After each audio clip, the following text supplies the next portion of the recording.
Thank you so much, Josh. Delight to be back with everyone and to lead today. So I'm Yoshi Silverstein, and use he, him pronouns. I'm here in Shaker Heights, Ohio, right outside the Cleveland city line on Erie, Mississauga, Haudenosaunee land. For today's practice, we're in these waning days of Elul, of course, as we approach Rosh Hashanah, and as I know, folks, if you've been following along with the beautiful essays from this project, this week's essay from Rabbi Miriam was really beautiful in speaking about the coming Shemitah year and a number of different aspects of what does it mean to embrace Shemitah, what does it mean to let go, what does it mean to be thinking about land and place, and how we get into and deepen and strengthen our relationship with the lands that we live on and with the peoples, both historical and current, who have indigenous relationships with that land, as well as folks who are coming from any number of different places and backgrounds and relationships to the lands that we're on. So I want to give, we're going to do a little bit of a combo. I'm going to do some guided embodied practice. I'll give some teachings and some thoughts that I have. We'll come back to some embodied practice, and then we'll go into the sort of final stillness practice or meditation sit from there. So the first practice, we'll actually do two different versions of a similar practice of this sort of thinking about what does it mean to hold on and what does it mean to let go, and really bringing this into our body. So the word, so Shemitah, just to give a quick framing for folks who are unfamiliar, Shemitah is usually commonly translated or referred to as the sabbatical year. It is every seventh year the Torah instructs us that we are supposed to let lands be fallow, so to stop putting them into agricultural production. We're supposed to release all debts. Those are the two big ones. And then for some reason, the one that has been coming up that doesn't seem to be mentioned often is has to do also with sort of with slavery and release of slaves. And I'm not actually familiar enough to like say much more on that right now. But for some reason, that one doesn't come up as much. So the word Shemitah, though, literally translates to release, right? So we're releasing the land from individual or private ownership into a collective sense of ownership that includes humans as well as the natural world and the divine.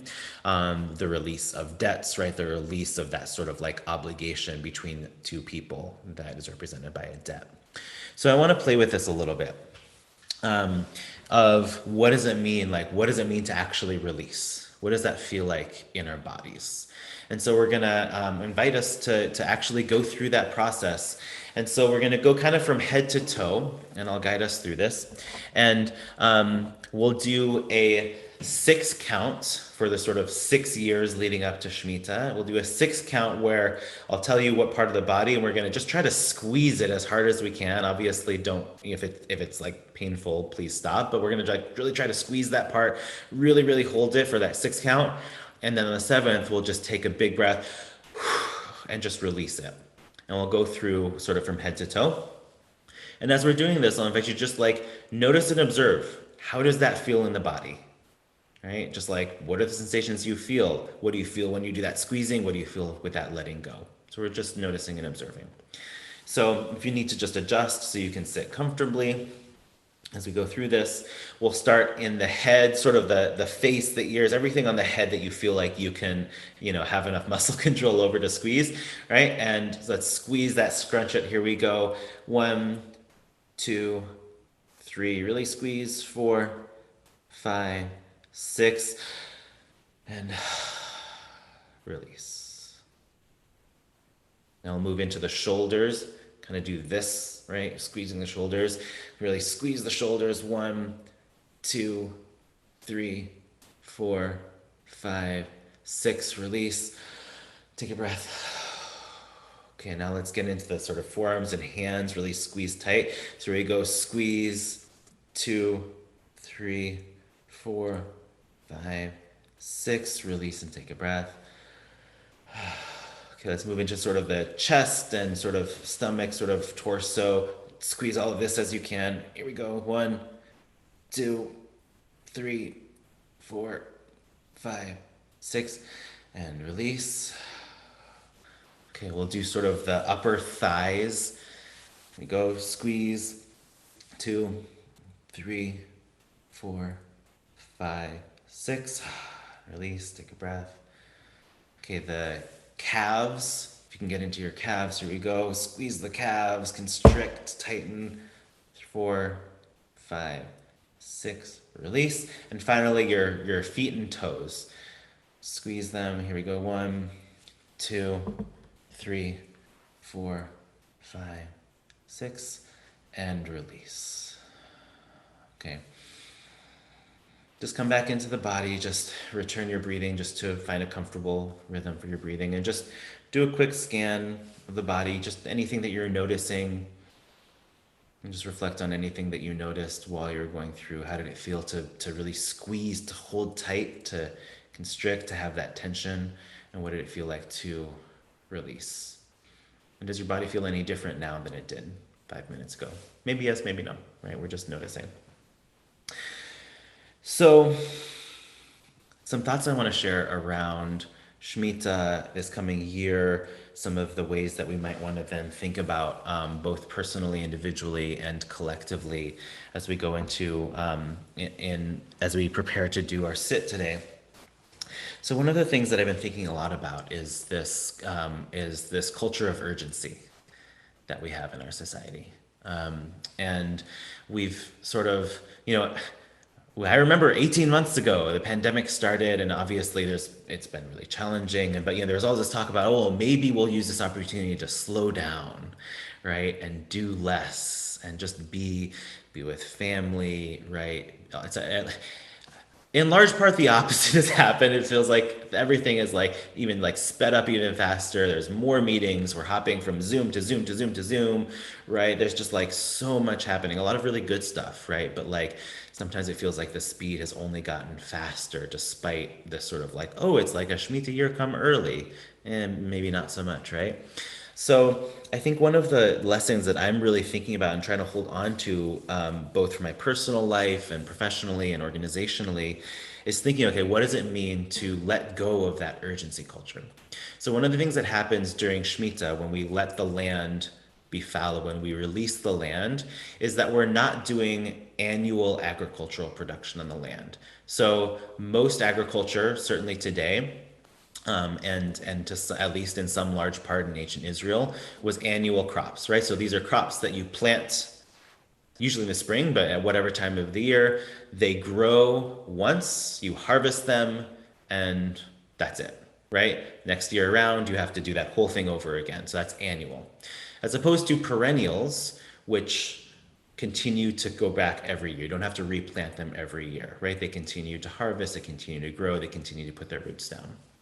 So one of the things that happens in Shemitah is we stop doing annual production. If there's like leftovers from last year that grow, some like seeds that came out or whatever, you can harvest those. But otherwise, you're relying on the food that you stored over the last 6 years, and then harvesting or foraging for perennial crops, right? So this is interesting because it also requires a different knowledge of what's growing on the land than many of us have certainly today, right? So we're thinking about harvesting perennials. And there's also this collective ownership, which is that like my land is now not mine, it's collective. So part of what happened during Shemitah is you could go into any field, right? Everything became public, and you could gather what you needed from what was growing there. Key word, what you needed. So this is, to me, parallels the collecting the manna in the desert, right? Where it's like you could collect what you needed for the day. And if it was Friday, you could collect a double portion, right? Because you could have enough for Shabbat. But if you collected more than you needed, it would spoil before you could have it. So it's a very similar thing. With Shemitah, we're supposed to collect only what we need for not necessarily a day, but for like that week, right? In over that time. To not hoard, right? Not to hoard resources, but to collect only what we need. So this idea of stepping away from the annuals is, to me, stepping away from that culture of urgency, where we're constantly trying to produce, right? And we're trying to make everything bear fruit immediately and harvest it and do it all over again, right? We're thinking, what does it mean to put energy and resource attention into the roots, right? To nourish the soil, to nourish the ecosystem, to only take what we need, right? rather than this relationship of urgency, of exploiting land, of exploiting people. How do we sort of shift culture in a way that we're thinking about perennial culture? And I should say, too, when we're thinking about Rabbi Miriam's essay and thinking about the indigenous peoples who stewarded North America or Turtle Island for thousands of years, we're learning, we in the sort of non-indigenous world are learning more and more about what that actually looks like. There was this idea that I grew up with, which is that it was just wilderness, right? That there was not a deep relationship between, like an agricultural relationship between the people and the land. It was just wilderness growing and untouched and pure, and that we came in and we brought agriculture, but that's not actually the case. There's actually a very complex relationship that was largely perennial, in which the people who lived here had a deep relationship with the entire ecosystems that they were on, in which they were actually stewarding and cultivating in really deep and profound ways that we're only in the non-indigenous world beginning to understand. So just want to sort of like put in there, that's like a shift. That's, like I said, that's not the narrative I grew up hearing in my work with, like, being in the nature world and nature education, all those things. That's a shift. So I want to encourage us to think about perennial culture, to think about how do we think about that for our individual selves? How do we think about that for our communities? How do we think about that sort of like our internal communities, right? The particular of like our people. How do we think about that in relationship to other people, right? That are sort of on the next layer out. And how do we think about that in relationship to nature? So I want to do a final sort of returning to that holding and letting go. And we'll go straight from there into the sit. And for this time, for the holding and letting go, the squeeze and a release, we're going to do it 3 times. And we're going to squeeze and really constrict the entire body. We'll hold it for a little bit longer each time than we did in the first one. We'll hold the entire body and then do a big release. We'll do that 3 times to sort of give it a chance to sink in, right? And then I will have a chime. When you hear the chime, that will officially start just the sitting portion, and then I'll bring us out of that in about 10 minutes or so from the start of that with the chime as well. So again, we'll squeeze and release 3 times. We'll go into the sit, and encourage you to just sort of continue to come back to that place of what does it look like for you, for your people, for the place that you live in, for the people around you. What does it mean to think about nourishing the roots? What does it mean to think about letting go of urgency, right? And stepping into relationship building, right? To systems, to these like longer term culture building. So with that, if you need to adjust in your chair, we'll do our 3 squeezes and releases. Let's just start with a nice deep, big breath. And let's do our first full body squeeze. Here we go. Squeeze.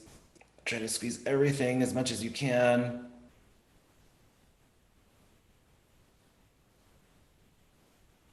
Keep squeezing and release. Take a nice deep breath in. And let's squeeze again, number 2.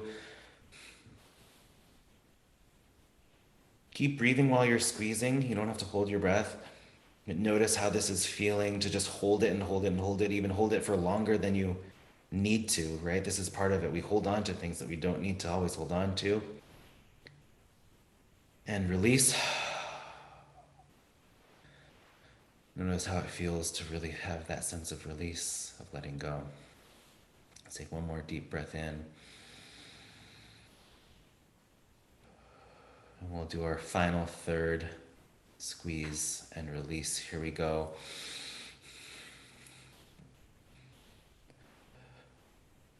Continue breathing. Squeeze, squeeze, squeeze. Feel that tightness of breath. Feel the strain on the muscles. Maybe even shaking a little bit.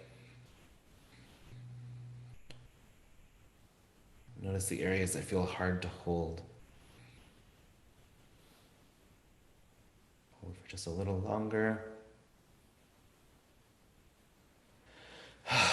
And release. If you need to adjust so you're in a comfortable position, do so. And we'll now move into our stillness practice.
You may feel your mind wander to all the things that you have on the to-do list.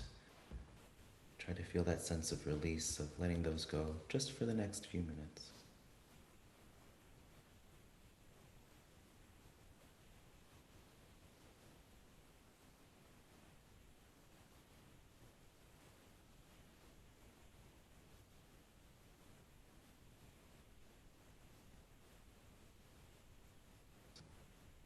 Notice any areas in your body you might be holding tension. Try to breathe into those places and let go of that tension.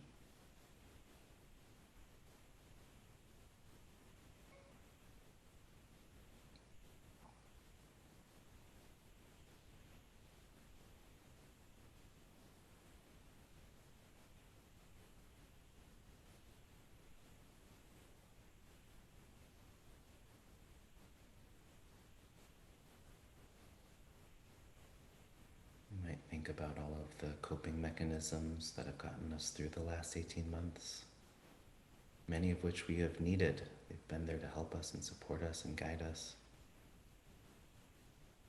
Some of those we still need, and some of them it's time to let go.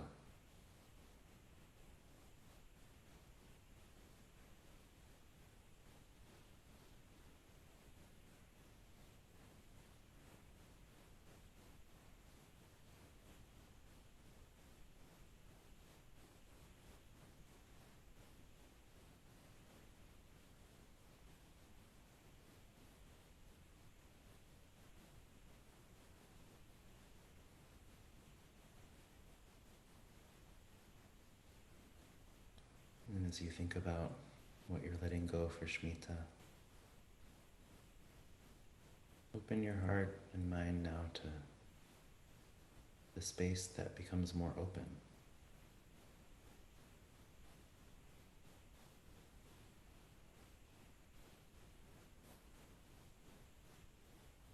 What would you like to fill that space in the coming year? As you let go of the urgent,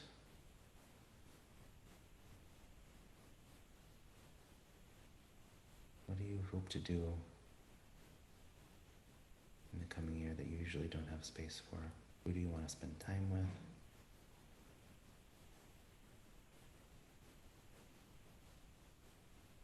What are some of the things that can only be done or best be done slowly and over time?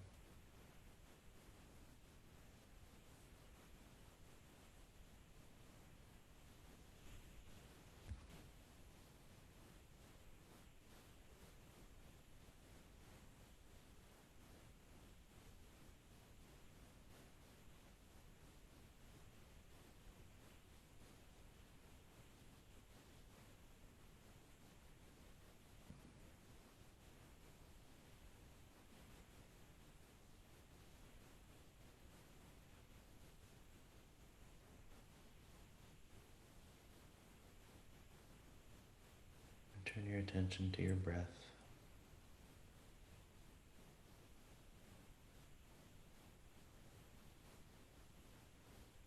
Notice your heartbeat.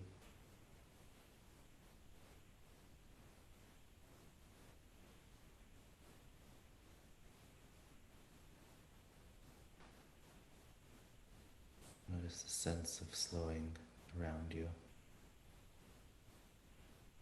being present in time and space.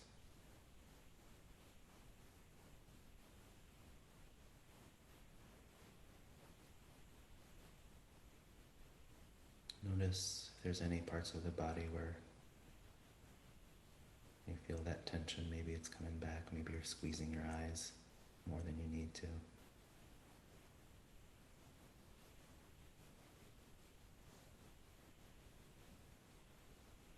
What happens when you release your ears? Allow them to listen more deeply and expansively to the sounds coming from around you.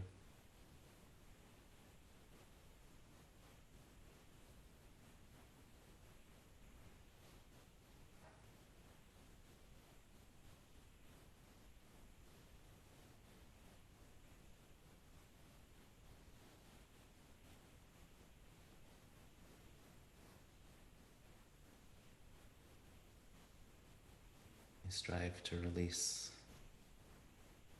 that sense of need to be anywhere else but here, in this moment, in this body, in this space, with these people.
Continue to sit, staying in our breath, in our bodies.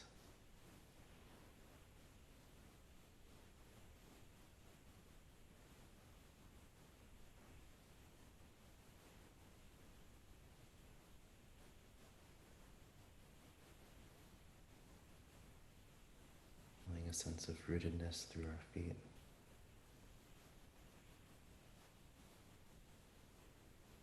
What does it mean to make the decision to really stay here, to be here and to stay here? How do you nourish those roots?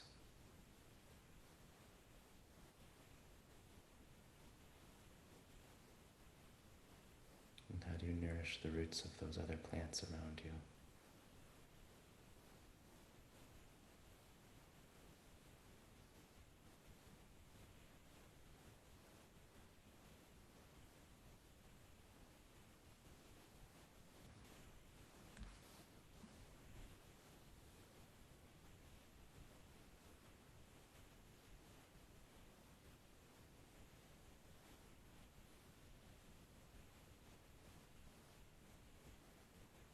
In a few moments, you'll hear 3 rings of the chime that will bring us back in your own time.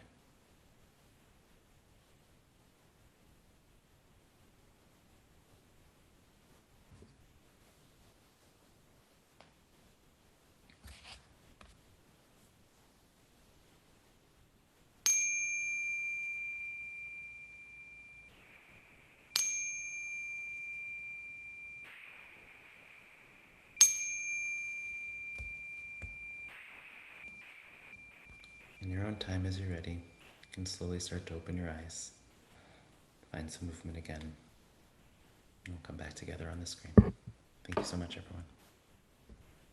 Yoshi.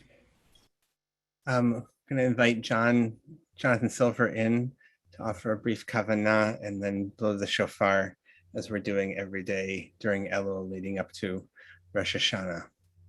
So John, come on up to the stage. Thank you. Thank you. Yesterday, I sounded Tekiah as the sound of Emet, the truth of what's happening at this present moment. Today I'm going to be sounding Shvarim Truah, which are more sounds of release, which leads us into Chesed and Rachamim, compassion and loving kindness, and then into forgiveness. With Shvarim, you have the three sighs and moans, which I feel as in Psalm 27, the word le'ule, which is elul backwards, which is if only. It sounds to me as if I'm saying if only 3 times. Regrets, what we hold on to. And then there's the brokenness of the 9 short blasts of Truah. And we're in that state of sobbing and brokenness or anger and resentment. And when we're in those states, it seems like it will never end. And in this season, can we then approach this with chesed and rachamim and forgiveness?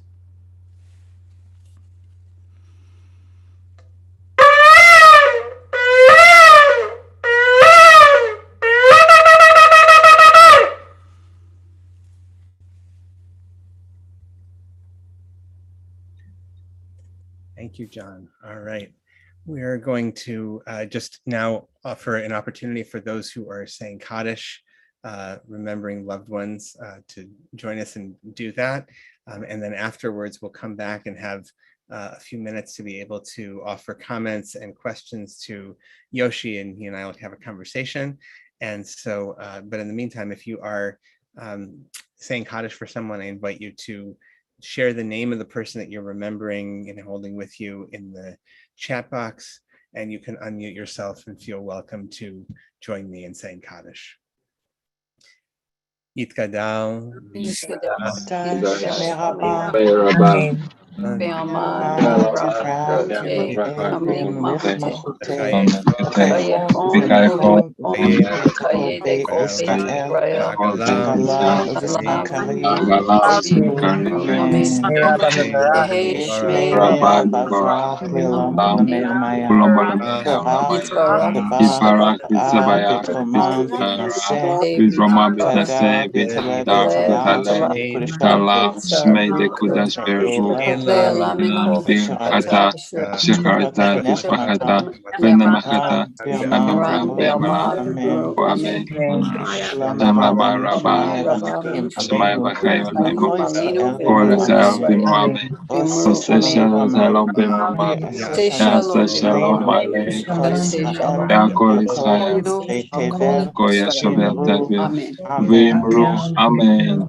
Okay.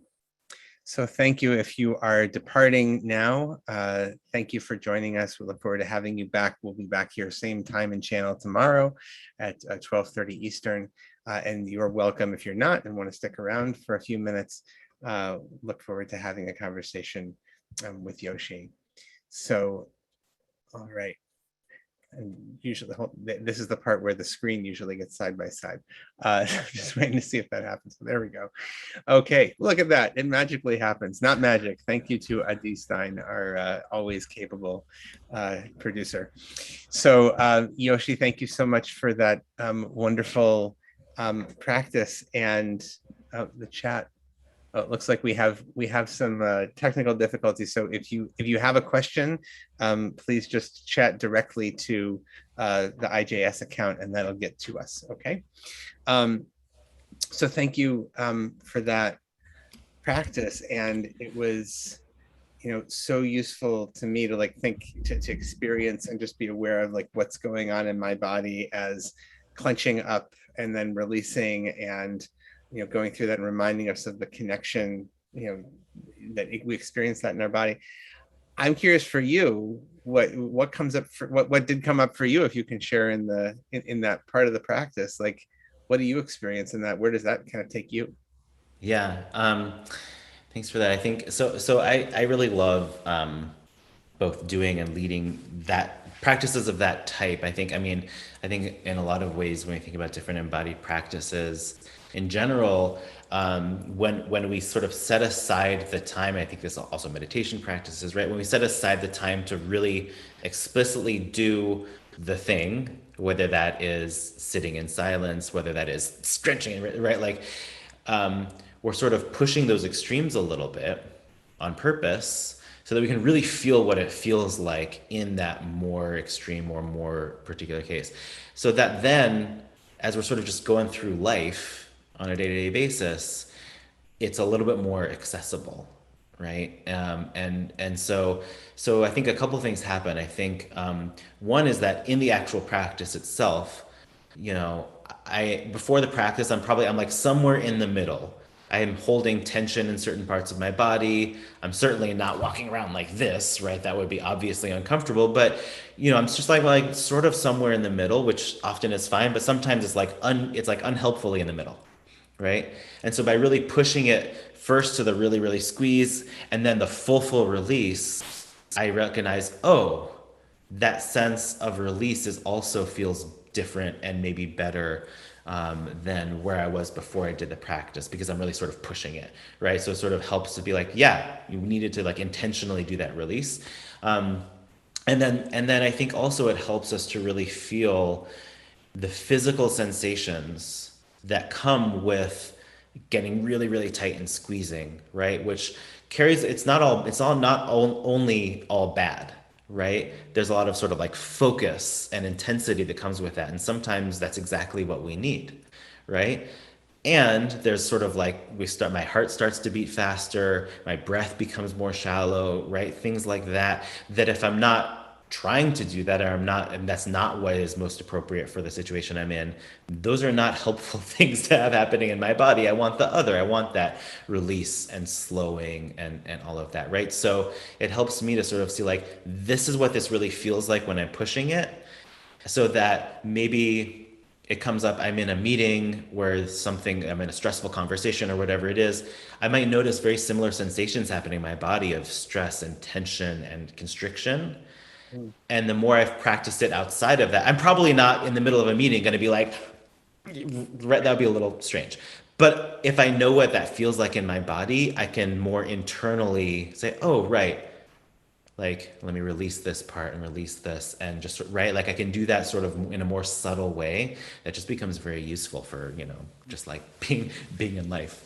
For me, it's also, as I'm listening to you, what I find arising for me is also, I live a halachic Shabbat, and so for me on Friday afternoon, it's like racing around and getting everything ready because there's sort of a deadline. There's like a candle lighting time when I'm going to light candles, and like all my food needs to be prepared, and like everything has to be set up.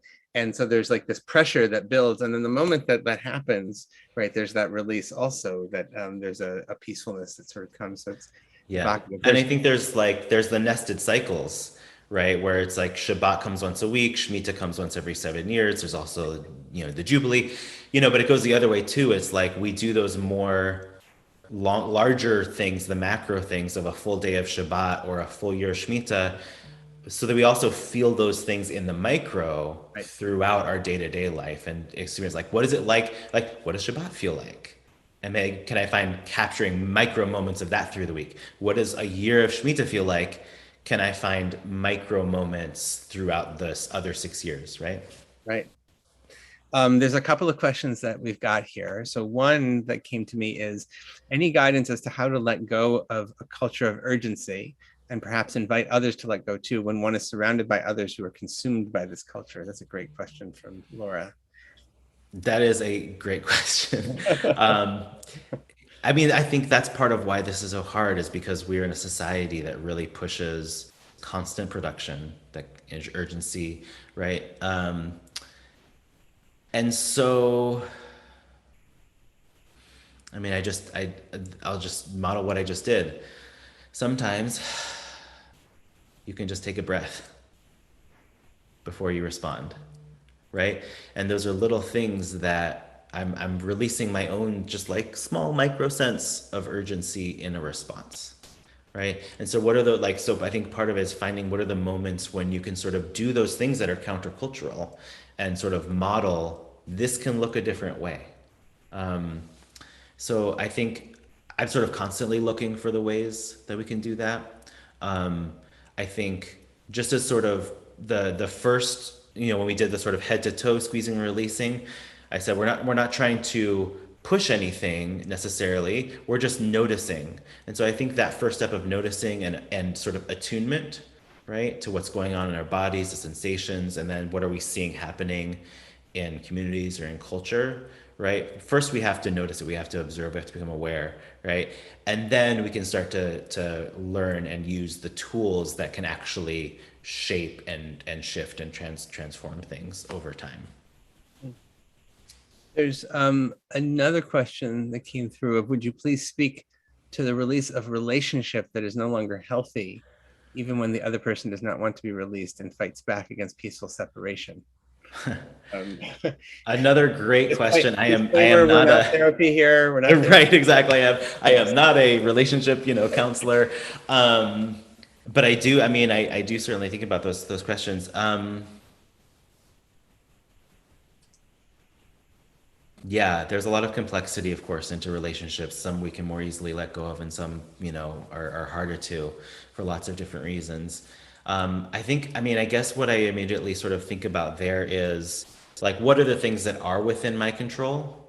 Um, and, I think about a lot of the relationships that I find I struggle with the most. And often I realize often it's because I realize I have expectations of what that relationship like should be or what I expect from it. And then there's a pattern. It becomes a problem because there's a pattern of then those expectations not being met. Mm. And that hurts, right? So I can't always do anything about that what the other person is doing, but can I manage my own expectations of it?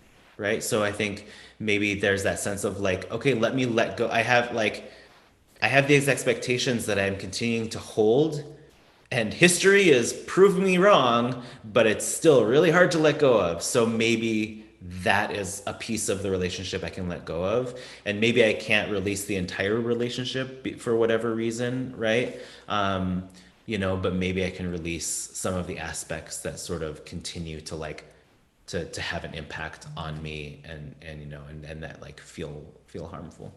Mhm. There was one other question here. Oh, two. So one is, I was told by a friend, this is from Pancho. I was told by one friend that yoga is fine, but Shabbat is not about yoga. The person is Orthodox. What are your comments? I think I need a little more color on that question, Pancho, in order to like really get a handle on it. So if you can share a little bit, like I don't, and I can't. I can claim to be more of an expert on Shabbat than yoga. I can definitely say that, but I'm not sure, Yoshi, if there's a piece that you want to comment on that. I think, yeah. Also curious that there's a lot more context that I feel be helpful. I do think, and I've done some yoga. I'm not a yoga teacher. I don't have deep expertise, but like my sense of yoga, like yoga is a few things. One, yoga is going to a class and invite. Fair, yeah. So yoga is a practice. And first of all, from what I do know about yoga, right, the way that a lot of us in America see yoga is like a really thin slice of what a much deeper world of what yoga is really about, right? There's a lot of different layers that we think about yoga as like it's a movement practice, right? Not I'm speaking generally, obviously. There's plenty of folks that know more about, but like often in just sort of general society, that's how a lot of people view yoga. And there's just so much more. There's a rich, deep history there and connection to place and culture and ecology and philosophy and all those things, right? But I think about yoga as a practice, and if we're thinking about yoga as work, right? Where like I'm doing regular yoga practice in order to sort of like do the work that gets me from A to B, then that's like for that's I can see how that can be like not a Shabbat thing. That's a 6 days thing, right? And I think to me, I would think about what is the embodied practice that helps me be in Shabbat. And I think, yoga, there's a lot that is under that umbrella of yoga. So I think there are probably yoga practices that would feel very Shabbat-like, right? That are sort of for rest and being in community and for rejuvenation, etc. And so maybe I'm thinking like, okay, I'm not gonna do the like really hard work yoga on Shabbat. I'll save that for the other 6 days. and my Shabbat practice is going to align in whatever ways with like the spirit of Shabbat. So, and that said, for others, it's like I have so little time during the week to do a movement practice. And so doing it on Shabbat morning, including like working hard with my body and sweating, but like that feels like like the Shabbat energy that I want. That's how I personally like often relate to it. Like I think that's great too, but I think just, I mean, you know, obviously I can't be in your friend's brain, but that's some of the thoughts that sort of come to me. And I do think it's important to think about, I mean, that's, I think part of what Shabbat is about is like, how is Shabbat different from the other 6 days, right? And what are the different, like, I think there's so many different ways that we can think about how we want to do things differently and have that sort of sense of, balance and that sort of like rest to movement relationship. I'll just add to that. I think also one thing that comes up for me is just that Shabbat, a key piece of it is also a notion of being in Jewish community, right? The notion that it's, oti, that it's a sign, it's a symbol, it's something that's a shared sort of cultural inheritance that we have. And so, so I think there's a lot, so that could take you in different directions, right? If it's Shabbat is not only about clearly personal renewal, yes, and in a context of engagement with Torah, with a larger sort of Jewish culture, is something to think about too. So that the consideration. But Pancho, it's a great question, and to be continued on that. There's just I think we have time just to acknowledge this one other one, and then I think we're going to need to wrap up. But in the Shemitah year, wouldn't some people go hungry? Did people consciously store food in preparation for Shemitah?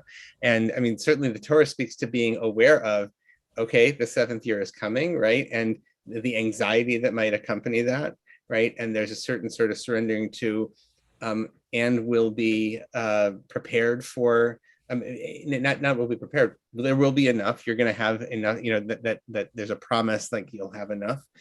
And there's also, it's important to remember here, it's not only the stuff that was written in the Torah, right? There's then the reality of how, was this actually ever implemented? And, and to the extent that it was, especially around, you see this in modern day Israel and even in ancient times in the Mishnah, right? One of the great inventions of Hillel was there's in the book of Deuteronomy that we recently just read, right? They acknowledge, the Torah acknowledges that coming up on the 7th year, you might say, oh, debts are going to be remitted, so I'm not going to lend money in the 6th year because I know that then the person's just going to make off with the money. I'm never going to get my money back. So what does Hillel invent is a way to then sell your debts to the Beit Din, to the court, so the court can hold the debts so that people will continue to lend money. Like that's actually a good thing that helps people to keep the economy going.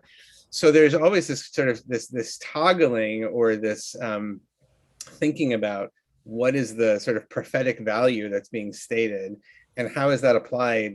There's also then there's a lot of details to work out about like what does that actually mean in real life, right? And policy questions are never nearly as simple as just like, okay, here's the value, so now just do it.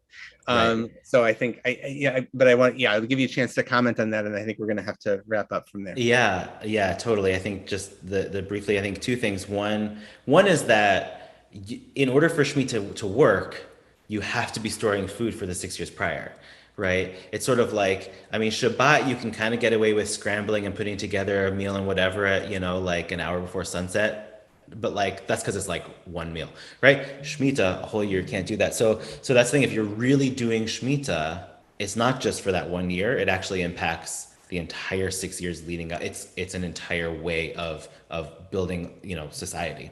So that's one. And, 2, for sure, like, what does it look like in practice that, on the ground, is complex, as you said, Josh. But I think there's 2 there. I think there's that, like, it also requires trust, and it requires really leaning into that sense of the collective, right? Because it's that sense of like, right, that the whole thing of like, gather what you need and only what you need.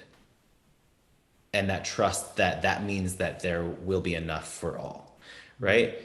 And again, the details get complicated, but as an ethic, right? Like there is look at the world today. There is plenty of food to go around. There is plenty of money. There's plenty of resource, right? and the distribution is wildly Right. inequitable. Right. So part of the Shemitah ethic is, what does it mean to like have faith and trust in the collective and to release that sense of anxiety over I have to hoard because right like, and that's both the like logistical and on the ground and also in a spiritual sense. We're gonna leave it at that. This is a great conversation. Thank you, Yoshi, for your teaching today. Wonderful to have you. Thanks everybody for joining us. As I said, we'll be back tomorrow, same bat time, same bat channel. And yes, please check out Yoshi's organization, the Mitsui Collective's doing great work. And we'll see you hopefully tomorrow or sometime soon. Take care, everybody.